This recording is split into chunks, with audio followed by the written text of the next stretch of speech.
Shalom, selamat pagi, selamat berbakti dalam kasih Tuhan kita Yesus Kristus. Haleluya. Karena kemurahan Tuhan, karena kasih Tuhan, kita bisa hadir di tempat ini. Mari kita siapkan hati kita. Mari siapkan hati, pikiran kita datang pada Tuhan saat ini. Kita bawa dalam doa. Yesus, terima kasih Tuhan, terima kasih Yesus atas kasih, atas berkat-Mu, rahmat-Mu bagi kami Tuhan. Kalau saat ini kami ada di tempat ini, semua karena kemurahan Engkau. Biarlah kami saat ini membawa hati kami, membawa tanah hati kami Tuhan, untuk datang pada Engkau. Inilah kerinduan kami. Kami ingin lebih dalam mengasihi Engkau Bapa. Terima kasih Tuhan, terima kasih Yesus. Kami serahkan kebaktian ini dari awal hingga akhir dalam Tuhan kami Yesus Kristus. Dan Engkau berkati Tuhan pelayan-pelayanan-Mu yang melayani pada saat ini Bapa. Seluruhnya Tuhan, baik yang membawakan firman dan semuanya Bapa, kami serahkan dalam tangan Engkau. Dan kami berdoa untuk jemaat-Mu yang masih dalam perjalanan, kiranya Engkau sertai melindungi tempat-tempat ini. Haleluya. Kami awali kebaktian ini dalam nama Tuhan Yesus Kristus. Haleluya. Amin. Saudara yang terkasih dalam Tuhan kita Yesus Kristus, apapun yang terjadi dalam kehidupan kita, kasih Tuhan firman-Nya ya dan amin untuk kita. Haleluya.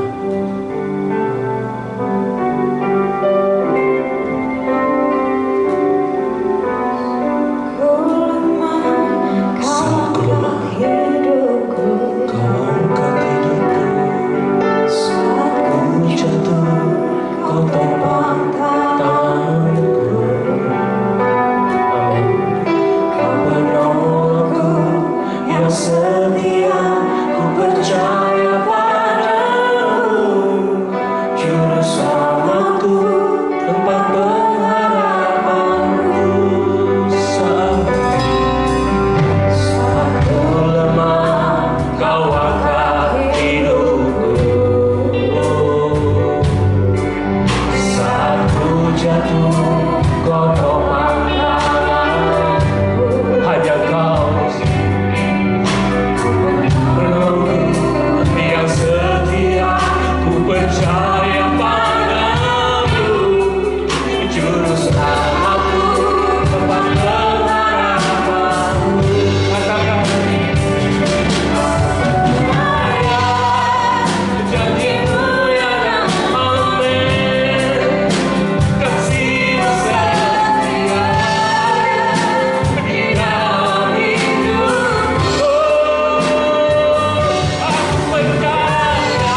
kasih-Mu setia di dalam hidupku. Haleluya.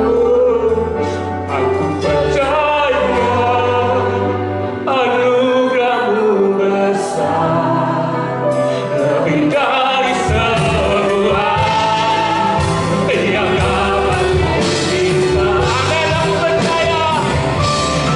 percaya, janji-Mu ya dan amin. Kasih-Mu setia di dalam hidupku. Aku percaya anugerah-Mu besar, dari semua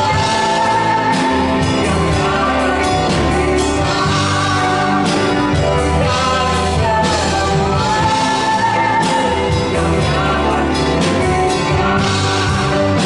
kuminta.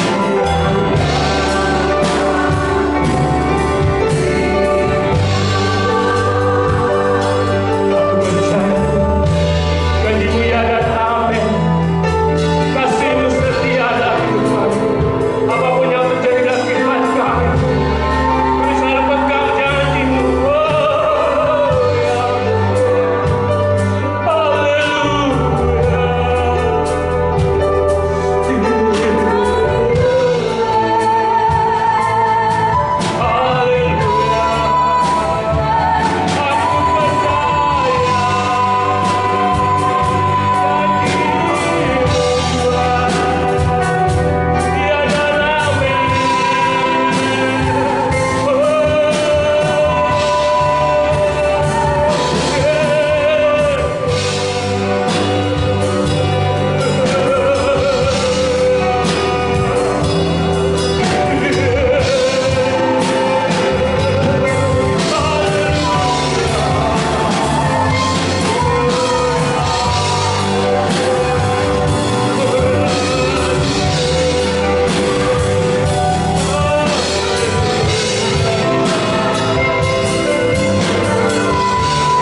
buka hati kita sendiri.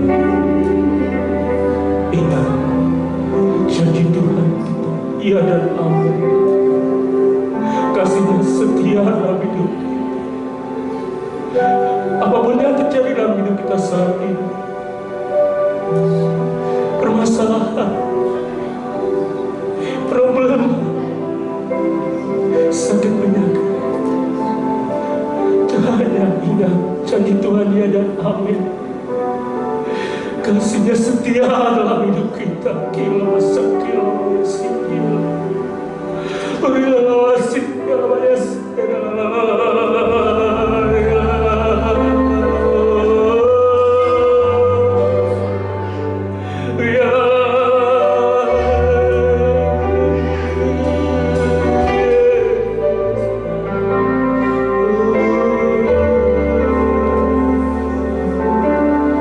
Aku percaya janji-Mu ya dan amin.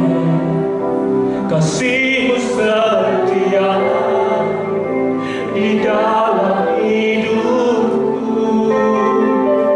Aku percaya anugerah-Mu besar, lebih dari semua yang dapat ku minta.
Aku percaya Tuhan.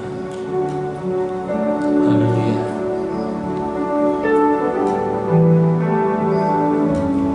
Percaya di saat ku tak mengerti. Percaya di saat ku tak melihat. Percaya, ku percaya kasih-Mu serta-Ku. Percaya, katakan percaya. Berkat-Mu, berkat-Mu ada bagiku. Percaya tangan-Mu tak lepaskanku. Percaya, ku percaya kasih-Mu serta-Ku. Percaya, ku percaya firman-Mu yang terjadi lampaui segala pikiran.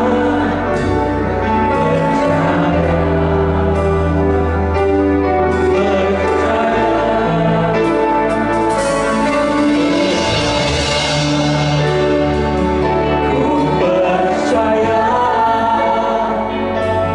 firman-Mu tiada amin, lampaui segala masalah. Percaya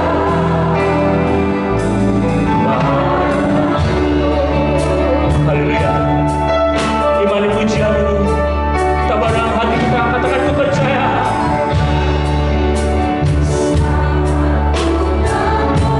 Kadang kita tak mengerti, kadang kita tak melihat.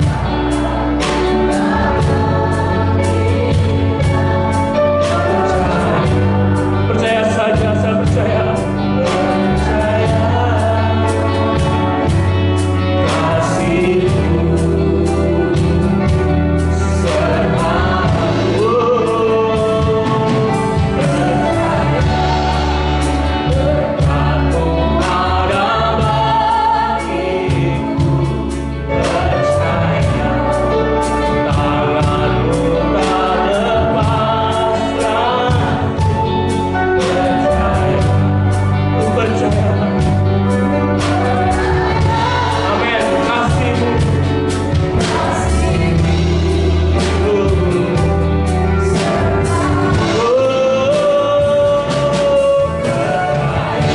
percaya.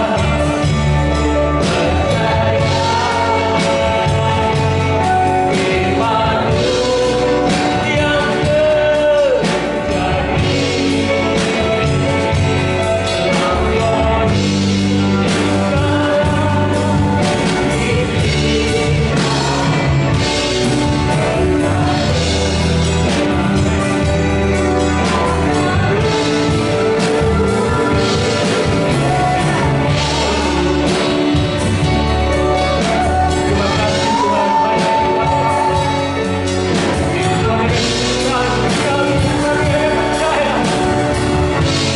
terima kasih Tuhan.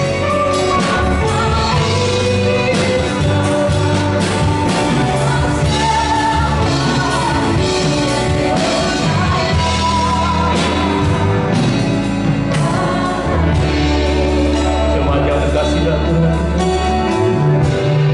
dengan lembut pujikan bersama. Ku percaya firman-Mu. Terima kasih Tuhan. Ini suara kami Bapa jemaat-Mu Tuhan. Kau mengasihi kami. Amin. Ku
kasih Yesus, terima kasih Roh Kudus atas kekuatan yang Mesih. Kau beri kami hati yang siap untuk menerima firman. Hanya percaya kami pada Engkau, percaya dan percaya. Firman-Mu ya dan amin. Lampaui segala masalahku, lampaui segala pikiranku. Ya Rasul. Terima kasih Tuhan, terima kasih Yesus. Kami sudah memuji, kami sudah menyembah Engkau. Tiba saatnya kami mendapatkan makanan rohani yang kami harapkan Tuhan. Bila Engkau buka hati kami menjadi tanah hati yang baik, jadi tanah hati yang subur untuk menerima firman. Kau berkati hamba-Mu yang mendapatkan firman. Kau berkati seluruh jemaat-Mu Tuhan. Kau berkati pelayan-pelayan. Kau berkati keluarga Bapak Gembala Sefanya Tuhan juga Tuhan. Kau berkati Bapak Yakub Rahmat. Kau berkati Bapak Yohanes. Kau berkati, oh Tuhan, seluruhnya keluarga dalam kasih setia Tuhan Yesus.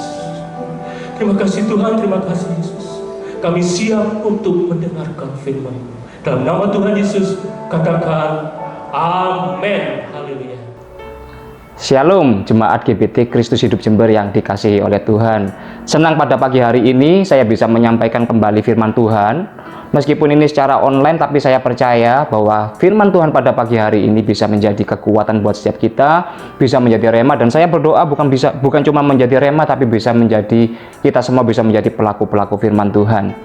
Bapak Ibu Saudara yang dikasihi Tuhan, tidak terasa dalam beberapa minggu ke depan kita sudah bisa merayakan Natal, di mana mungkin sebagian dari kita hari-hari ini kita sudah mulai sibuk dalam mempersiapkan segala macam urusan Natal. Mungkin ada sebagian dari kita yang hari-hari ini sudah terlibat dalam panitia Natal. Mungkin ada sebagian dari kita yang hari-hari ini sudah mulai sibuk juga berlatih untuk Natal, latihan drama, mungkin latihan musik.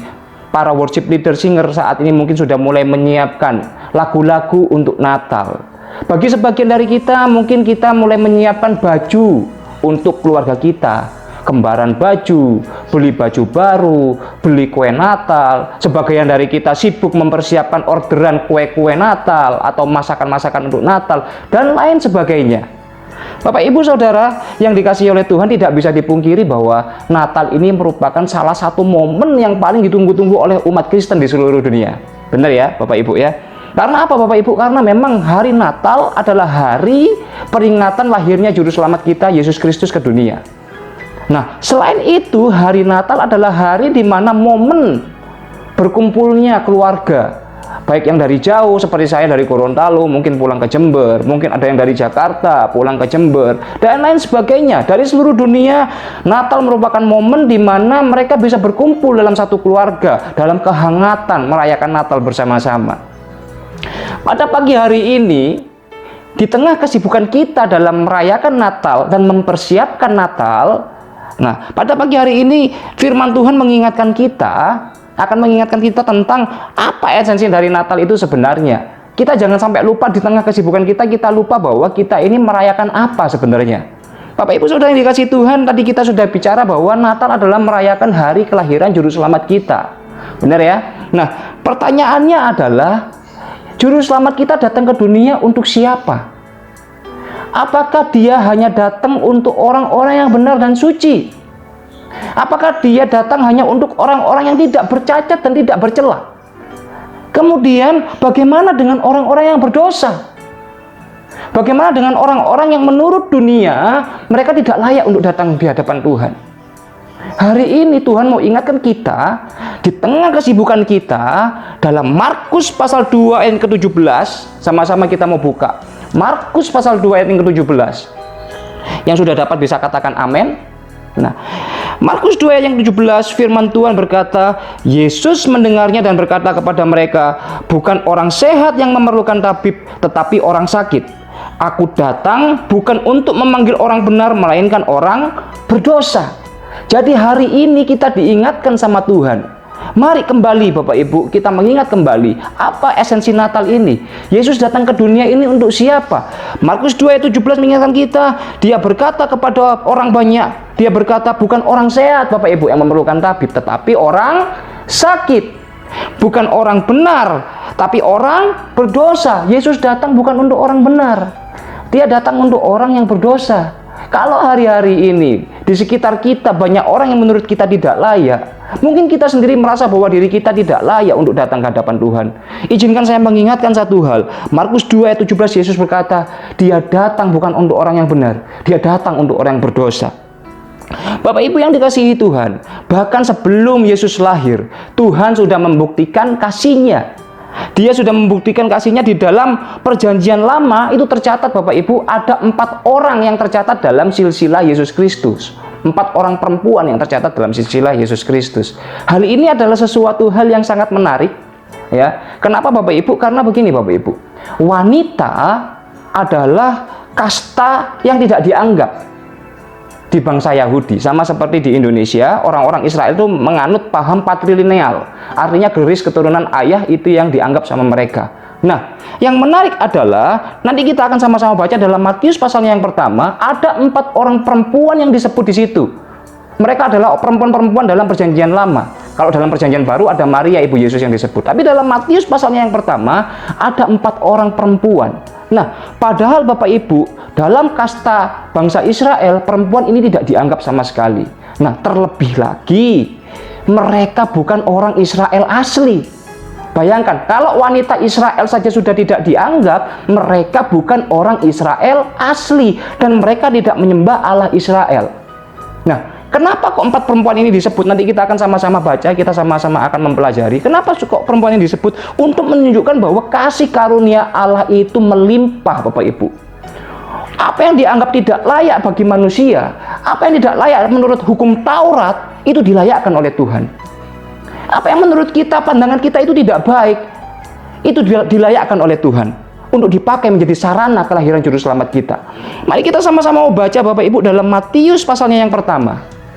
Ya, kita mau siapkan Alkitab kita. Jadi dalam Injil Matius pasalnya yang pertama itu terdapat silsilah Yesus. Ya. Injil Matius pasalnya pertama ini menunjukkan bahwa Yesus ini memiliki garis keturunan dari Abraham. Dia memiliki garis keturunan dari Yehuda dan Daud, Bapak Ibu. Matius pasal yang pertama sampai yang ke-17, ayat yang pertama sampai yang ke-17 menunjukkan bahwa Yesus ini memiliki garis keturunan dari Abraham, Yehuda, Daud sampai lahirnya Yesus. Nah, sekali lagi hari ini kita tidak akan membaca sampai 17 ayat.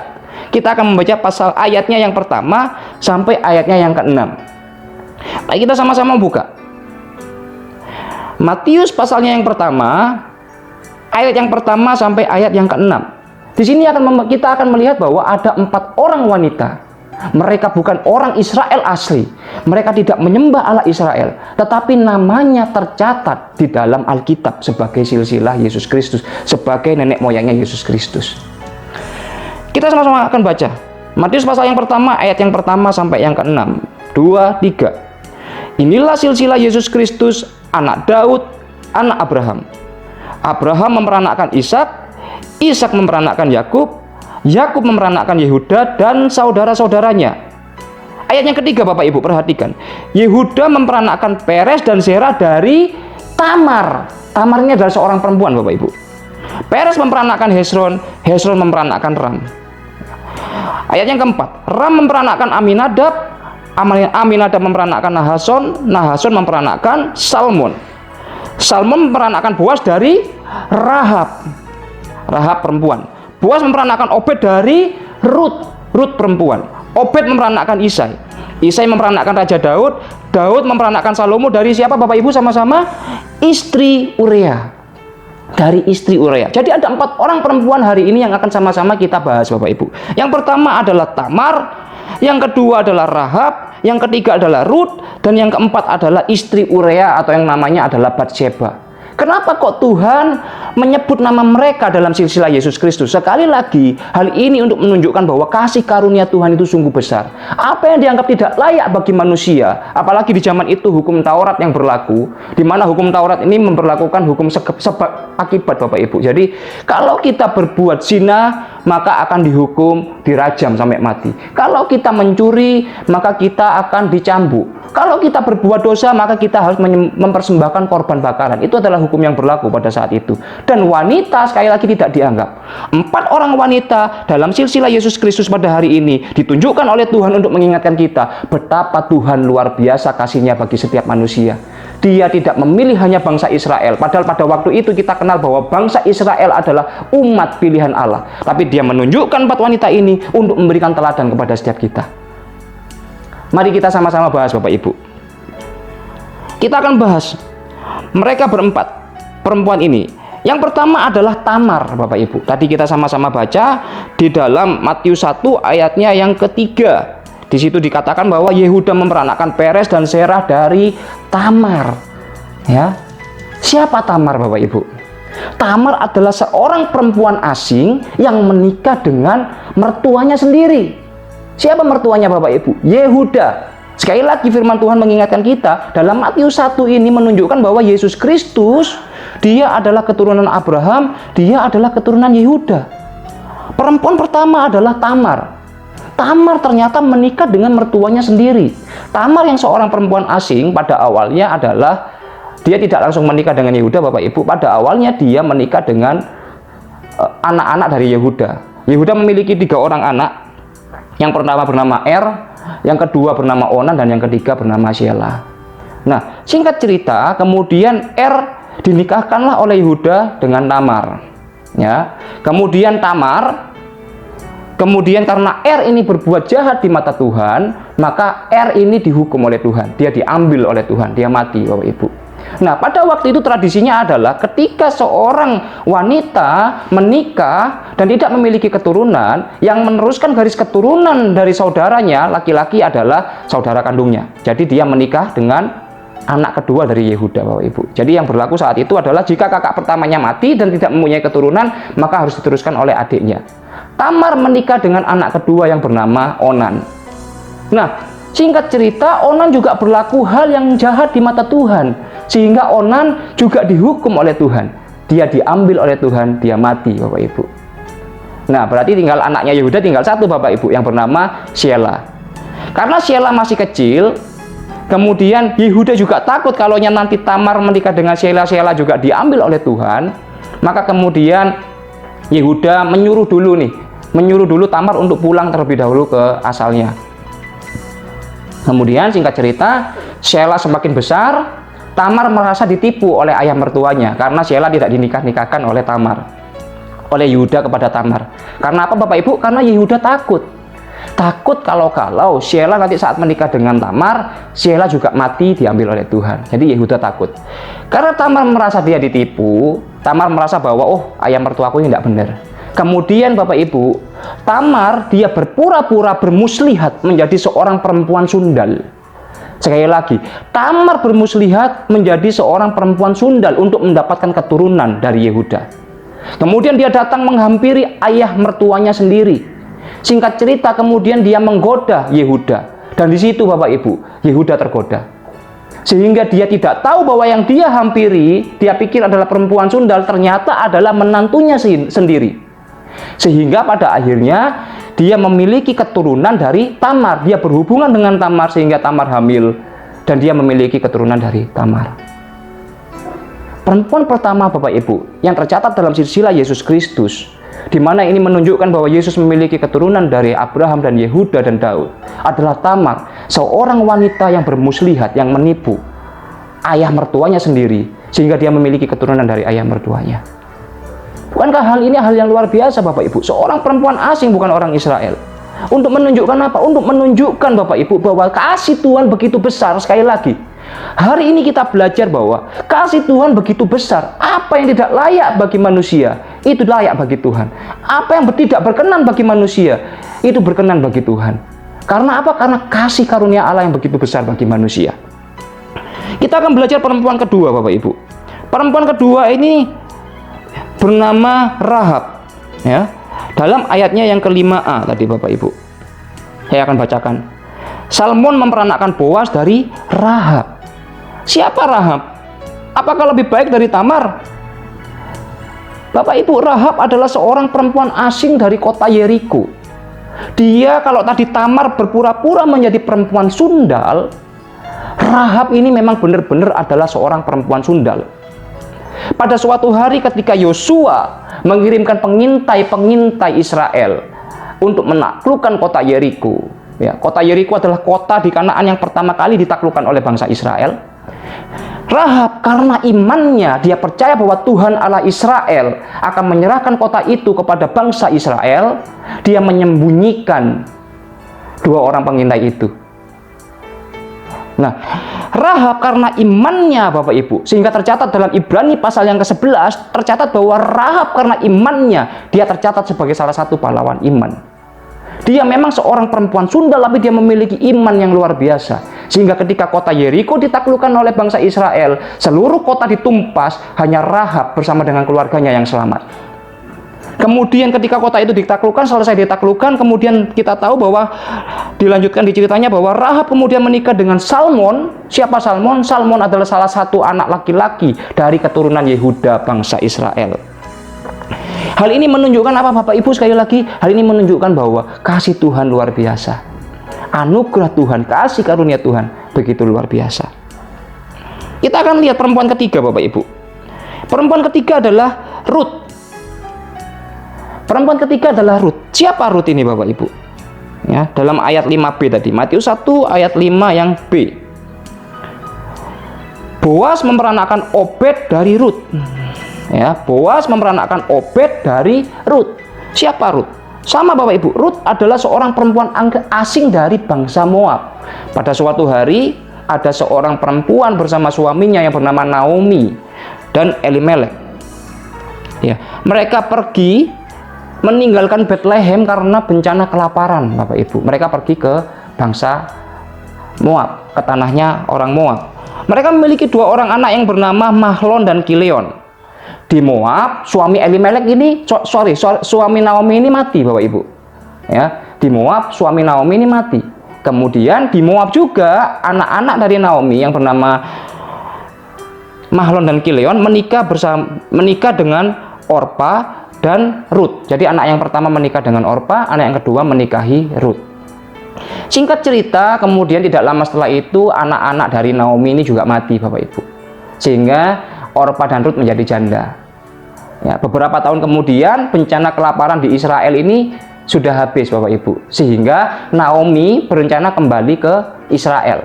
Karena dia berencana kembali ke Israel, dia menyuruh menantu-menantunya untuk tidak usah mengikuti dia. Ya. Kemudian singkat cerita, Orpa akhirnya dengan berat hati meninggalkan Naomi. Tetapi tidak dengan Rut Bapak Ibu. Seorang perempuan asing dari bangsa Moab ini tidak meninggalkan Naomi. Dia berprinsip, dia sudah teguh pada pendiriannya, dia akan mengikuti Naomi ke Israel.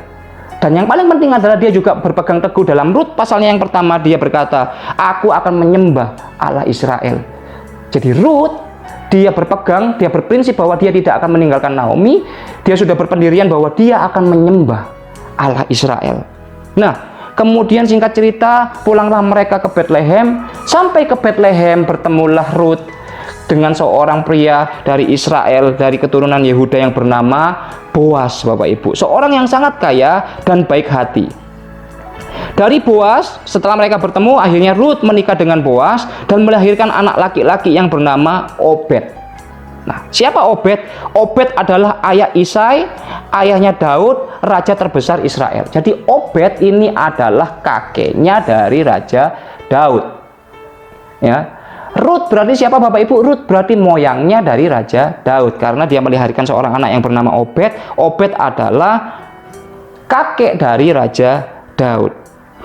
Nah, jadi Rut perempuan asal Moab adalah nenek moyang sang juru selamat sehingga namanya disebut dalam silsilah Tuhan Yesus Bapak Ibu. Kita akan lihat perempuan yang keempat. Siapa lagi yang dipakai Tuhan Bapak Ibu? Kita akan lihat perempuan yang keempat. Perempuan yang keempat bernama Batsyeba, berzinah dengan Daud. Ayat yang ke-6. Isai memperanakkan Raja Daud, Daud memperanakkan Salomo. Ini yang menarik Bapak Ibu. Dari istri Urea, tidak disebutkan dari Batsyeba Bapak Ibu. Dengan disebutkan dari istri Urea, ini berarti mengingatkan kita bahwa adanya perselingkuhan dari Raja Daud terhadap istrinya Urea. Di Alkitab dicatat bahwa dari istri Urea, bukan dari Batsyeba. Ya, Singkat cerita, Batsyeba adalah istrinya Uria orang Het. Uria adalah salah satu prajurit terbaiknya Daud, Bapak Ibu. Nah, ketika Uria sedang berperang, di situ Daud ada di dalam istana, dia berkeliling, kemudian dia melihat Batsyeba sedang mandi, Bapak Ibu. Nah, ketika sedang mandi, di situ tergodalah imannya Daud. Dia kemudian memanggil Batsyeba. Dan seperti yang kita pikirkan, yang seperti yang kita tahu, bahwa setelah itu terjadilah hubungan terlarang di antara mereka. Sehingga kemudian Batsyeba mengandung anaknya Daud. Nah, ketika itu bingunglah Raja Daud, kemudian dia bermuslihat. Dia menyuruh Uria untuk maju ke medan pertempuran yang paling depan. Padahal Uria ini adalah salah satu prajurit terbaiknya Daud. Tapi karena Daud saking paniknya dan dia saking pinginnya menikah dengan Batsyeba, kemudian dia menyuruh Uria untuk maju ke medan pertempuran terdepan. Kemudian yang kita tahu, Uria kemudian mati karena itu. Setelah Uria mati, Batsyeba kemudian diambil oleh Daud menjadi istrinya. Dari Batsyeba kita tahu, kemudian Tuhan marah, anaknya yang pertama ditulahi oleh Tuhan sehingga mati. Dan dari Batsyeba kita tahu bahwa Daud memiliki seorang anak yang bernama Salomo. Bapak Ibu yang dikasihi Tuhan, semua orang-orang yang disebutkan di atas tadi, mereka adalah orang-orang yang bukan orang Israel asli. Mereka seorang perempuan. Bahkan beberapa dari mereka adalah orang-orang yang cacat moral. Yang tidak cacat moral mungkin cuma Ruth yang memiliki catatan yang baik. Tetapi Tamar, dia memiliki cacat moral berhubungan dengan ayah mertuanya sendiri. Kemudian ada Rahab, dia seorang perempuan sundal. Dia yang menjual dirinya sendiri. Dan juga ada Batsyeba, seorang yang memiliki suami, tetapi dia tergoda oleh rajanya sendiri. Tapi hari ini Bapak Ibu, benang merahnya adalah mereka bukan siapa-siapa. Mereka orang berdosa, tetapi kasih karunia Tuhan nampak nyata dalam kehidupan mereka. Mereka bukan siapa-siapa, mereka orang berdosa. Beberapa dari mereka orang yang cacat moral. Tapi kasih karunia Tuhan melimpah atas mereka. Tetapi Bapak Ibu, yang perlu kita perhatikan di sini, yang perlu saya garis bawahi adalah karena apa mereka beroleh kasih karunia? Karena akhirnya mereka bertobat dan menyerahkan hidupnya kepada Tuhan. Ya, karena apa? Karena mereka bertobat dan menyerahkan hidupnya kepada Tuhan. Rahab, dia seorang perempuan sundal. Tapi ketika dia tahu bahwa ada Tuhannya Israel yang begitu luar biasa, dia percaya dan beriman. Dia bertobat. Dia percaya. Dari seluruh kota Yeriko tidak ada yang percaya. Hanya Rahab yang percaya bahwa ada Tuhan Israel yang bisa menaklukkan seluruh kota Yeriko. Kemudian ada Batsyeba. Ketika dia sudah berdosa, ketika dia ditulahi oleh Tuhan, di situ Daud bersama dengan Batsyeba meminta ampun sama Tuhan. Dia berbalik, dia bertobat dan menyerahkan hidupnya kepada Tuhan. Hari ini Tuhan ingatkan kepada kita, Bapak Ibu, apapun latar belakang kita, apapun dosa masa lalu kita, Tuhan tetap mengasihi kita, Tuhan tetap mencintai kita, Dia tidak akan pernah meninggalkan kita. Tapi Bapak Ibu, Tuhan meminta kepada kita, sama seperti 4 orang wanita tadi yang dipakai oleh Tuhan. Dia meminta kita supaya kita bertobat dan menyerahkan hidup kita kepada Tuhan. Jadi hari ini kita sama-sama akan mengambil langkah, Bapak Ibu. Tuhan mau ingatkan kepada kita, siapapun kita hari ini, kita bisa dipakai oleh Tuhan. Apapun masa lalu kita dipakai oleh Tuhan. Asalkan kita bertobat dan menyerahkan hidup kita kepada Tuhan. Bertobat itu apa sih? Sering sekali kita mendengar kata bertobat. Mungkin sudah ribuan kali kita mendengar kata bertobat. Banyak hamba Tuhan, banyak pendeta yang sudah menerangkan tentang bertobat. Dan bertobat sendiri dalam Alkitab itu sudah diinstruksikan sendiri oleh Tuhan Yesus dan juga oleh pengikut-pengikutnya. Kita sama-sama mau lihat ya. Dalam Kisah Para Rasul 2 ayat yang ke-38. Jawab Petrus kepada mereka, "Bertobatlah dan hendaklah kamu masing-masing memberi dirimu dibaptis dalam nama Yesus Kristus untuk pengampunan dosamu. Maka kamu akan menerima karunia Roh Kudus." Lukas 13 ayat 3. "Tetapi jikalau kamu tidak bertobat, kamu semua akan binasa." Jikalau kamu tidak bertobat, kamu semua akan binasa dalam Lukas 13 ayat 3. Jadi Bapak Ibu, Tuhan minta kepada kita bertobat, Bapak Ibu. Menyerahkan hidup kepada Tuhan. Nah, sekarang kita sama-sama akan belajar sebenarnya apa sih arti dari bertobat itu? Bertobat itu terambil dari bahasa Ibrani, dari asal katanya adalah shut. Bapak Ibu. Bisa sama-sama katakan dengan saya, dari bahasa Ibrani, shub. Artinya apa? Artinya adalah perubahan pola pikiran. Bertobat itu shub dalam bahasa Ibrani yang artinya adalah perubahan pola pikiran. Dalam bahasa Yunani, kata bertobat itu dari asal kata metanoia. Ya, kita mungkin sering dengar ini Bapak Ibu. Ternyata metanoia itu adalah bertobat dalam bahasa Yunani. Artinya apa? Artinya adalah perubahan pola pikiran, perubahan tujuan, dan kelakuan.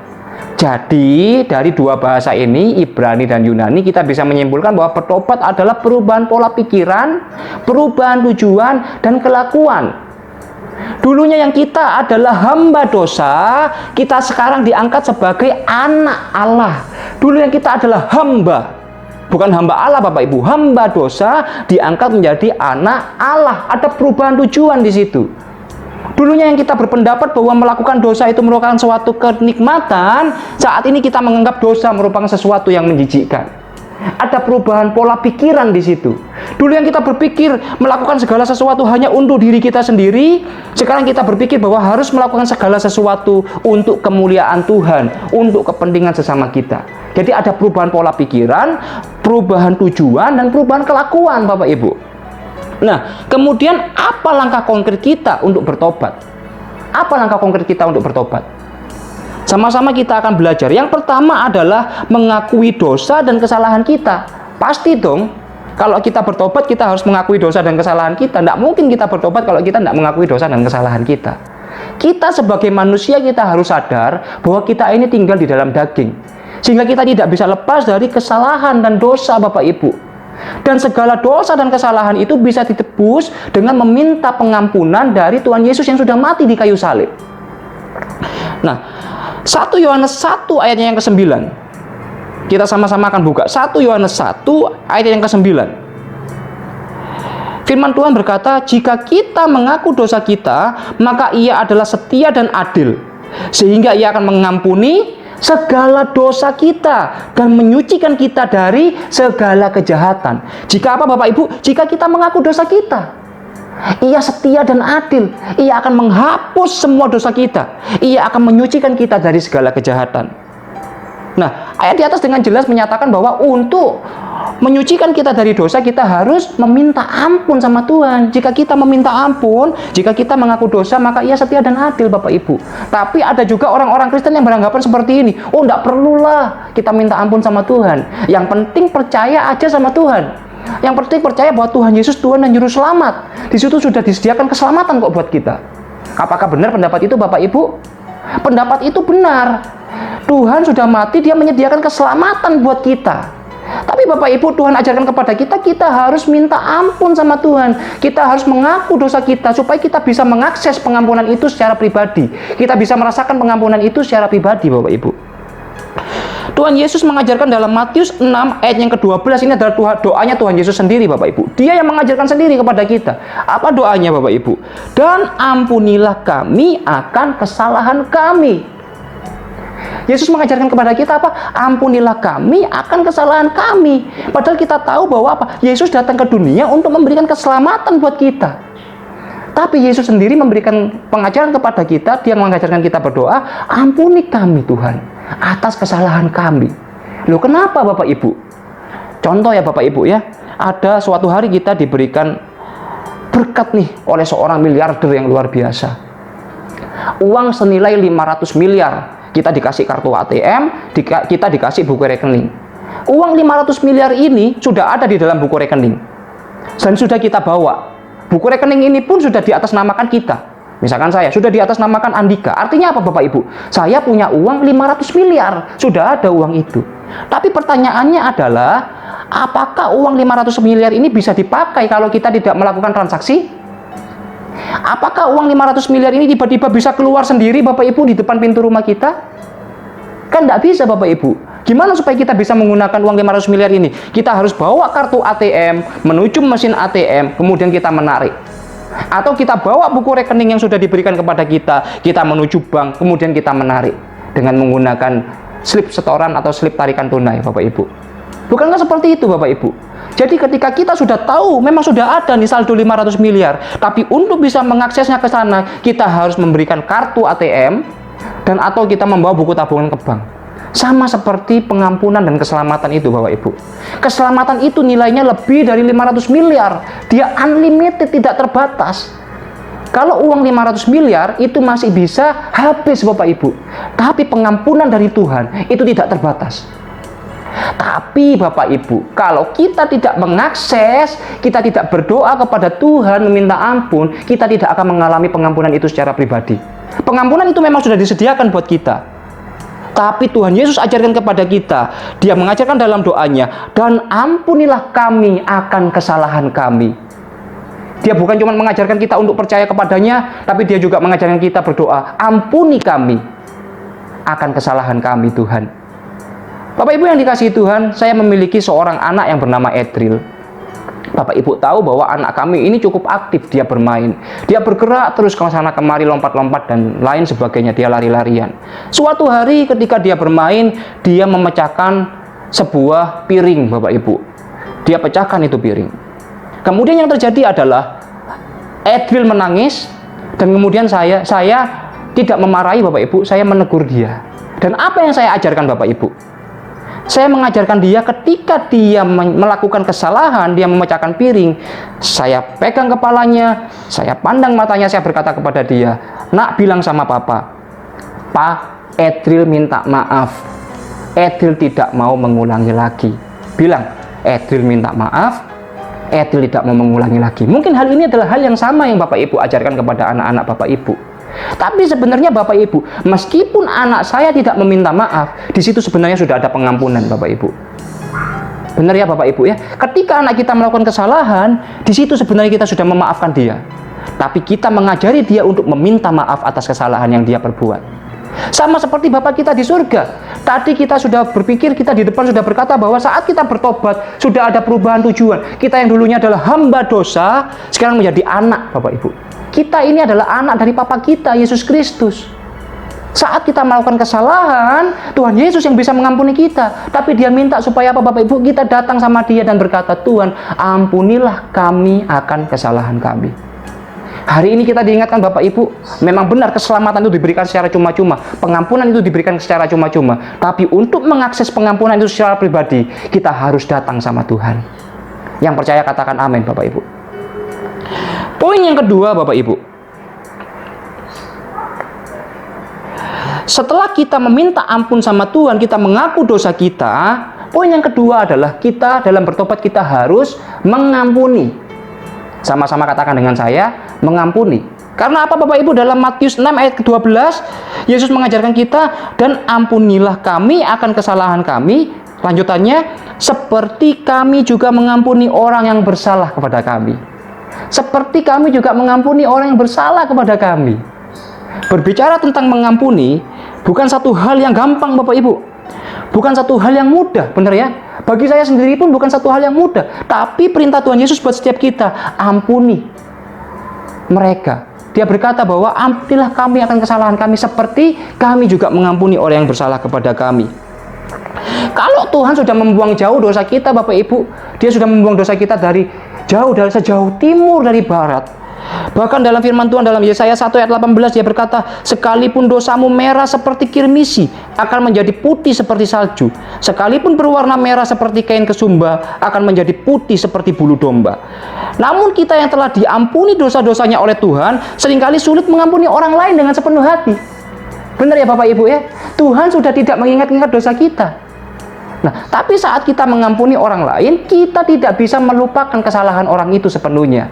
Padahal Bapak Ibu, yang namanya mengampuni, di saat kita mengampuni, di saat itu juga kita sudah berkomitmen untuk melupakan semua dosa-dosanya. Kita sudah melupakan semua kesalahannya. Di saat kita berkomitmen untuk mengampuni, di saat itu kita berkomitmen untuk melupakan semua kepahitan kita terhadap Dia. Karena apa Bapak Ibu? Karena Tuhan sudah membuang dosa kita sejauh timur dari barat. Dia sudah melepaskan kuasa pengampunannya kepada kita. Kita yang sudah mendapatkan kuasa pengampunan itu, kita harus memberikan juga, melepaskan kuasa pengampunan kepada orang lain. Itu yang Tuhan ajarkan sama kita hari-hari ini Bapak Ibu. Sehingga Bapak Ibu, Kalau kita mengampuni orang, tapi kita masih berkata bahwa, oh, aku mengampuni kamu kok, tapi aku tidak bisa lupa akan kesalahanmu sama aku. Memang betul Bapak Ibu, mungkin kita tidak bisa lupa, tapi kalau kita masih memendam kepahitan, kita masih tidak bisa melupakan kesalahannya, artinya kita belum mengampuni Bapak Ibu. Karena apa Bapak Ibu? Karena Tuhan sekali lagi mengajarkan kepada kita, saat Dia mengampuni kita, Dia sudah lupa loh sama dosa-dosa kita. Dia sudah tidak mengingat lagi dosa-dosa kita. Hari ini kita diajarkan dan diingatkan Tuhan. Saat kita datang sama Tuhan bertobat, kita minta ampun sama Tuhan. Tuhan minta supaya kita apa Bapak Ibu? Tuhan minta supaya kita juga mengampuni orang yang bersalah kepada kita. Hari ini mungkin kita berpikir, oh enak dong, kalau mengampuni berarti aku kalah. Kalau mengampuni berarti orang yang bersalah kepadaku enak. Suamiku enak, dia sudah bersalah sama aku. Temanku enak dia sudah bersalah sama aku. Rekan pelayananku, dia sudah jahat sama aku. Aku kalau mengampuni dia, aku berarti kalah. Bapak Ibu yang dikasihi oleh Tuhan, izinkan saya berkata bahwa mengampuni itu adalah sesuatu yang bukan kita lakukan untuk orang lain sebenarnya Bapak Ibu. Mengampuni adalah sesuatu yang kita lakukan untuk diri kita sendiri. Mengampuni adalah sesuatu yang memberikan keuntungan untuk diri kita sendiri, bukan cuma buat orang lain. Mengampuni membuat diri kita ini menjadi lebih baik Bapak Ibu. Ada 3 hal keuntungan yang kita dapatkan ketika kita mengampuni. Yang pertama adalah saat kita mengampuni, kita melepaskan pengampunan kita. Saat kita tidak mengingat-ingat lagi kesalahannya. Yang pertama adalah hubungan kita dengan Tuhan semakin baik. Amin Bapak Ibu, percaya Bapak Ibu, hubungan kita dengan Tuhan semakin baik. Kenapa? Ketika kita sudah melepaskan pengampunan, saat kita melayani Tuhan, saat kita berdoa, saat kita menyembah Tuhan, kita sudah dengan hati yang plong Bapak Ibu. Kalau kita tidak mengampuni saat kita berdoa, kita teringat lagi akan kesalahan orang lain. Saat kita menyanyi, menyembah Tuhan, kita teringat lagi akan kepahitan kita. Jadi hubungan kita dengan Tuhan tidak baik. Saat kita melepaskan pengampunan, di saat itu hubungan kita dengan Tuhan menjadi semakin baik. Kita menjadi plong, tidak ada lagi yang menjadi penghalang di antara kita. Kalau kita tidak mengampuni Bapak Ibu, ada penghalangnya. Iblis memakai itu Bapak Ibu. Kepahitan kita, sehingga ketika kita mau menghadap Tuhan, kita terhalang oleh yang namanya kepahitan, kekecewaan kita di masa lalu. Nah, yang kedua apa Bapak Ibu? Yang kedua adalah keuntungan saat kita mengampuni adalah terbebas dari beban hidup yang tak perlu. Sadar atau tidak sadar Bapak Ibu, saat kita memendam kepahitan, saat kita memendam kekecewaan, kita seperti membawa berpuluh-puluh kantong sampah berjalan bersama dengan kita. Kita menggeret kantong-kantong sampah itu berjalan dengan kita. Karena apa Bapak Ibu? Karena memang kepahitan, kekecewaan, masa lalu itu merupakan sampah Bapak Ibu. Jadi ketika kita berjalan tidak mengampuni, di saat itu kita membawa berton-ton sampah berjalan bersama kita. Nah, saat kita melepaskan pengampunan, manfaat yang kedua adalah kita terbebas dari beban hidup yang tidak perlu. Saat kita mengampuni, semua berton-ton sampah itu, berkarung-karung sampah itu, kita lepaskan Bapak Ibu. Sehingga apa? Sehingga kita bisa berlari, fokus kepada tujuan kita untuk melayani Tuhan. Fokus kepada tujuan kita untuk melayani sesama. Amin Bapak Ibu. Poin yang ketiga adalah saat kita mengampuni, tubuh kita terhindar dari sakit penyakit. Ada sebuah studi di Amerika yang dilakukan oleh Psychological Science. Mereka berkata bahwa orang yang menyimpan kepahitan, mereka meneliti orang-orang yang menyimpan kepahitan, menyimpan dendam bertahun-tahun, memiliki resiko penyakit-penyakit yang luar biasa Bapak Ibu. Mereka memiliki resiko penyakit jantung, penyakit asam lambung, darah tinggi, stroke Bapak Ibu. Jadi ini adalah penelitian medis Bapak Ibu, buat orang-orang yang memendam kekecewaan ternyata memiliki resiko-resiko kematian yang lebih tinggi. Nah, artinya apa Bapak Ibu? Artinya adalah kita hanya perlu mengambil langkah iman untuk melakukan pengampunan ini dan memohon Roh Kudus untuk memampukan kita. Nah, saat ini berkat dari Tuhan, yaitu mengampuni, sudah ada di depan mata. Tuhan sudah menyediakan kan pengampunan buat kita, artinya berkat itu sudah ada di depan mata kita. Apakah kita mau memberikan pengampunan itu buat orang lain, Bapak Ibu?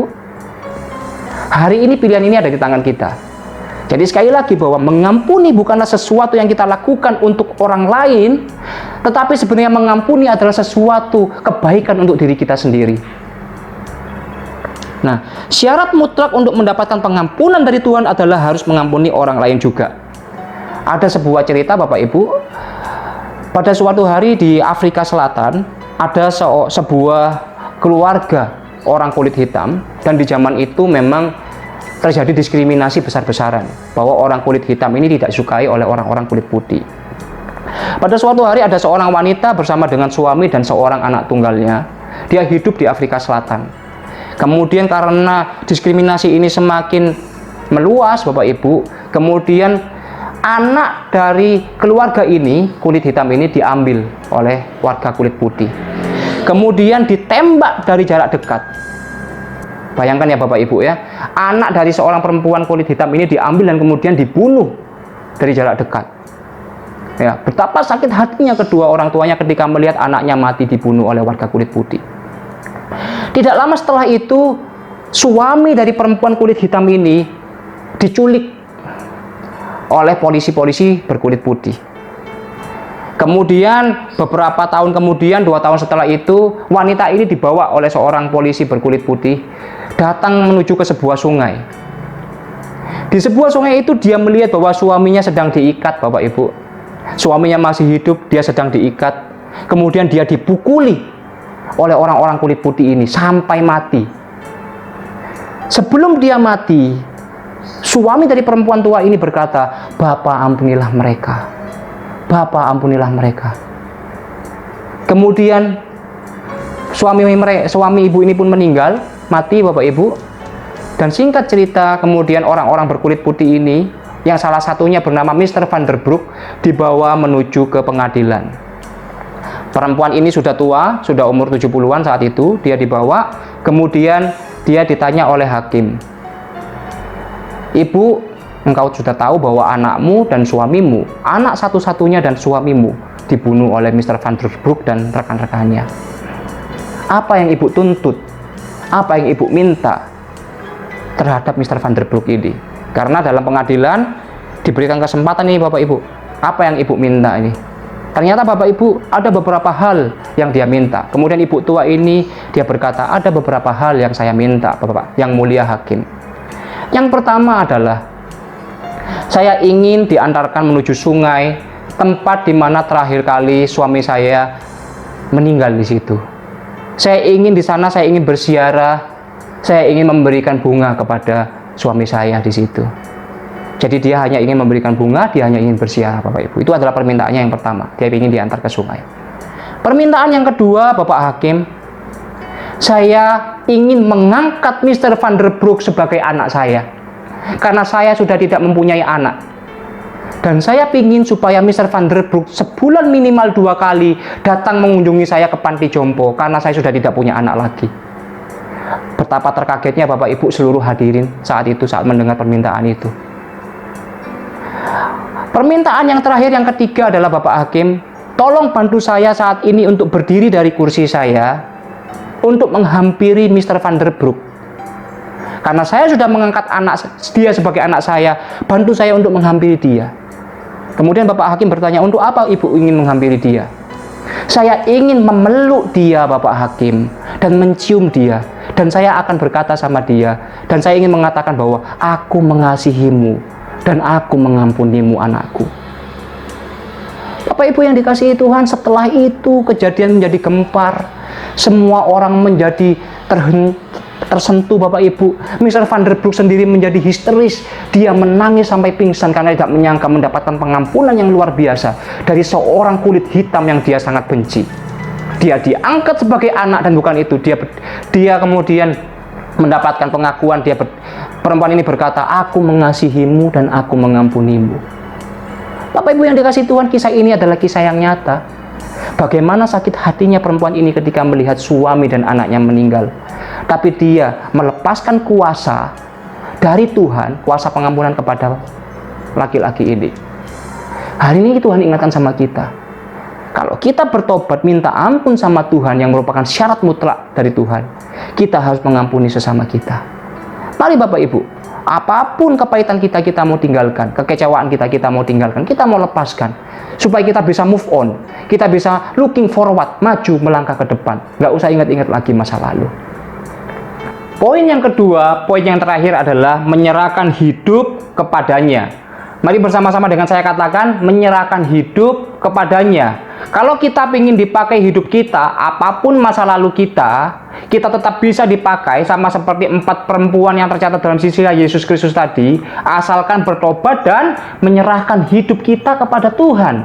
Mazmur 37 ayat yang kelima, firman Tuhan berkata, serahkanlah hidupmu kepada Tuhan dan percayalah kepadanya dan Ia akan bertindak. Bapak Ibu Saudara yang dikasihi Tuhan, di luar Tuhan tidak ada kepastian. Di luar Tuhan akan banyak kekhawatiran. Karena apa? Karena kita tidak tahu apa yang akan terjadi pada hari besok. Kita nggak tahu, jangankan hari besok, 5 menit ke depan aja kita nggak tahu apa yang akan terjadi. Tetapi di dalam Kristus, di situ ada kepastian. Yang percaya katakan amin, Bapak Ibu. Kalau kita di luar Kristus, kita seperti ranting pohon yang terpisah dari pohonnya. Kita tidak akan menghasilkan buah karena kita terpisah dari pohon kita. Maka karena itu pada pagi hari ini Tuhan ingatkan kepada kita, mari kita menyerahkan hidup kita kepada Tuhan. Serahkan hidup kita kepada Tuhan dan Ia akan bertindak. Nah, Bapak Ibu yang dikasihi Tuhan, menyerahkan hidup kepada Tuhan berarti kita menjadikan Yesus sebagai penguasa tunggal dalam hidup kita. Kita mengizinkan Tuhan untuk mengakses seluruh kehidupan kita. Bagaikan sebuah rumah, hidup kita ini bagaikan sebuah rumah, Bapak Ibu. Jadi ada sebuah cerita, ada sebuah rumah yang memiliki 10 buah kamar. Kemudian pada suatu hari Yesus datang untuk menginap ke rumah tersebut. Yesus mengetuk pintu rumah tersebut dan pintu rumah tersebut dibukakan. Kemudian Yesus ingin bermalam di situ. Tidak lama kemudian sang pemilik rumah, dia memberikan akses kunci hanya kepada salah satu kamar dari 10 kamar rumah tersebut. Singkat cerita, kemudian Yesus tidur di kamar tersebut. Malam harinya iblis datang. Iblis datang memporak-porandakan melalui angin ribut mereka, memporak-porandakan rumah tersebut. Keesokan paginya, sang pemilik rumah mengecek keadaan rumah tersebut. Dan betapa kagetnya dia, dari 10 kamar, 9 kamar hancur lebur karena angin ribut tersebut. Tetapi hanya 1 kamar yang tidak terdampak apa-apa, Bapak Ibu. Yang tetap rapi, yang tidak terdampak, seperti tidak terjadi apa-apa. Kamar siapa, Bapak Ibu? Kamarnya Yesus. Bapak Ibu yang dikasihi Tuhan, sama seperti kehidupan kita. Kita ini seperti rumah, tubuh kita adalah bait Allah, di dalamnya terdapat ruang-ruang. Nah, menyerahkan hidup kepada Tuhan artinya adalah kita memberikan kuasa penuh kepada Tuhan untuk berkuasa atas seluruh kamar di dalam hidup kita. Nah, ada berapa banyak di antara kita, Bapak Ibu, yang berpendapat bahwa seperti ini, Tuhan, aku menyerahkan hidupku Tuhan. Tapi Tuhan, untuk urusan yang ini nanti dulu. Biar aku sendiri yang mengatasi Tuhan. Tuhan, Engkau boleh Tuhan memberkati pekerjaanku. Aku ingin Engkau bertindak atas pekerjaanku Tuhan. Tapi Tuhan, untuk keuangan, nah tunggu dulu Tuhan. Keuangan biar aku yang atur Tuhan. Kau jangan urus Tuhan, keuangan Tuhan. Tuhan, aku ingin Tuhan Engkau memperbaiki Tuhan karirku. Tuhan Yesus berkati karirku Tuhan. Tapi Tuhan, untuk keluargaku, biar aku yang urus. Bapak Ibu yang dikasihi Tuhan, menyerahkan hidup kepada Tuhan artinya adalah menjadikan Yesus sebagai penguasa tunggal dalam hidup kita. Katakan bersama dengan saya, penguasa tunggal dalam hidup. Menjadikan Yesus sebagai penguasa tunggal dalam hidup artinya memberikan Dia akses ke seluruh ruangan di dalam hidup kita, Bapak Ibu. Ada sebuah cerita yang menarik, sebuah kisah penutup, Bapak Ibu. Ada seorang anak berusia 6 tahun. Dia memiliki seorang ayah, dan ayahnya ini pada suatu hari memberikan uang kepadanya sejumlah Rp150.000. Dia berikan uang Rp150.000 ini kepada anaknya, dan ayah ini sangat baik, Bapak Ibu. Dia mengajari anaknya, anakku jangan lupa ya nanti ya. Nanti kalau sudah papa kasih uang 150.000, hari Minggu jangan lupa untuk memberikan persembahan persepuluhan. Anaknya bertanya, persembahan persepuluhan itu berapa banyak, Pak? 10% dari 150.000. Artinya anakku, engkau hanya bisa memberikan 15.000 sesuai dengan persentasenya, Bapak Ibu, 10%. Di hari Minggunya kemudian, besoknya sebelum ibadah dimulai, ayahnya berkata lagi kepada anaknya, anakku jangan lupa ya, nanti kau berikan persembahan persepuluhan, 15.000 aja cukup. Oh iya Pak, kata anaknya. Begitu kemudian ibadah dimulai, persembahan diedarkan, sampailah pada giliran anak tersebut dan ayah tersebut. Kagetlah papanya, Bapak Ibu. Ketika tiba giliran pada mereka, kaget papanya. Kenapa? Papanya kaget karena bukannya anaknya memberikan 15.000, Tapi uang 150.000 itu semuanya dimasukkan ke dalam amplop persembahan, ke dalam kantong persembahan. Bapaknya kaget, tetapi bapaknya kemudian terus meneruskan ibadah sampai selesai. Selesai ibadah, bapaknya bertanya kepada anaknya, "Anakku, kenapa kau berikan uang tadi semuanya masuk ke dalam kantong persembahan?" Anaknya bertanya, "Loh, memangnya kenapa, Pak?" Kemudian bapaknya berkata lagi, "Loh, kalau kau berikan 150.000 semuanya kau masukkan semua, berarti kan kau nggak punya uang." Kemudian apa jawaban dari anak tersebut, Bapak Ibu? Anaknya kemudian menjawab, "Loh, kenapa bisa aku nggak punya uang, Pak? Loh, aku kan punya Papa, sang sumber, Pak. Aku kan bisa minta sama Papa lagi. Kenapa aku takut aku nggak punya uang? Kan ada Papa." Bayangkan iman seorang anak kecil, Bapak Ibu. Dia menyerahkan hidupnya sepenuhnya kepada papanya. Dia percaya pada papanya. Dia tidak akan kekurangan meskipun dia masukkan seluruh uangnya. Karena dia punya Papa yang bisa memberikan lagi kepada dia. Bapak Ibu yang dikasihi Tuhan, belajar dari anak kecil ini. Ketika kita mengizinkan Tuhan menjadi penguasa tunggal dalam hidup kita, kita harus ingat, kita adalah seorang anak kita yang memiliki seorang Papa yang luar biasa. Dia Papa yang menyediakan segalanya buat kita. Apa yang harus kita khawatirkan? Apa yang harus kita takutkan? Kenapa kok kita hanya memberikan akses bagi Tuhan pada ruang-ruang tertentu dalam hidup kita? Tapi ada beberapa ruang yang kita tidak izinkan Tuhan masuk. Hari ini Tuhan ingatkan kita. Tuhan ingin supaya kita menjadikan Dia penguasa tunggal, dan Dia ingin supaya kita memberikan otoritas sepenuhnya atas hidup kita, Bapak Ibu. Mari kita sama-sama mau belajar pada pagi hari ini. Jika kita ingin dipakai oleh Tuhan, apapun masa lalu kita, apapun dosa kita, Tuhan tidak mempedulikan itu. Tapi ada dua hal yang kita belajar hari ini. Yang pertama, kita mau bertobat. Dan yang kedua, kita mau menyerahkan hidup kita kepada Tuhan. Kita mau menjadikan Tuhan sebagai penguasa tunggal dalam hidup kita. Kita tidak mau menawar ini. Kita memberikan akses kepada Tuhan seluruhnya kepada kita. Amin, Bapak Ibu. Demikian firman Tuhan pada pagi hari ini. Mari kita tutup Alkitab kita. Kita sama-sama mau berdoa.